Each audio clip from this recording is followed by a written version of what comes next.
День единства народа Казахстана – праздник дружбы между всеми народностями нашей страны.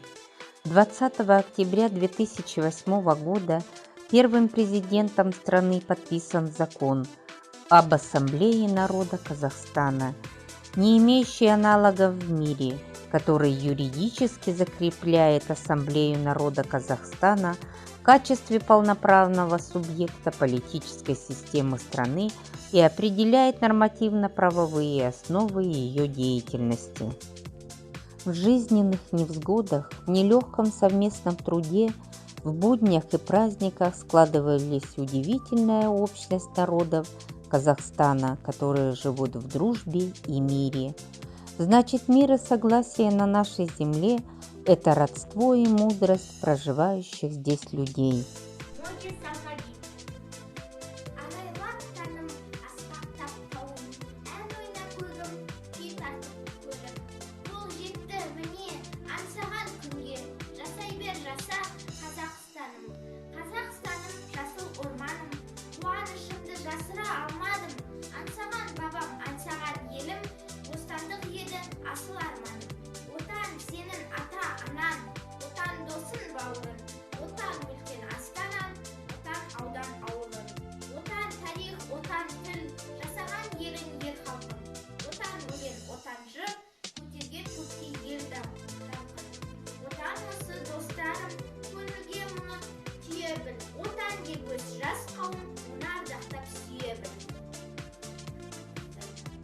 Спросили как-то раз у мудреца: «Скажи нам, что ценнее всего на свете?»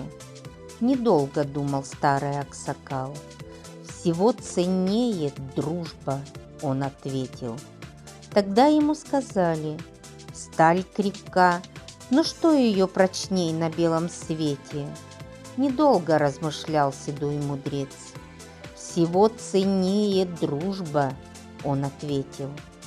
Ему сказали: «Грозен ураган, когда дубы коряжит ярый ветер, но что, старик, могущественней бурь?» «Всего сильнее дружба», — он ответил. «Старик, по праву всем душистый мед». «Нет, слаще меда дружба», — он ответил.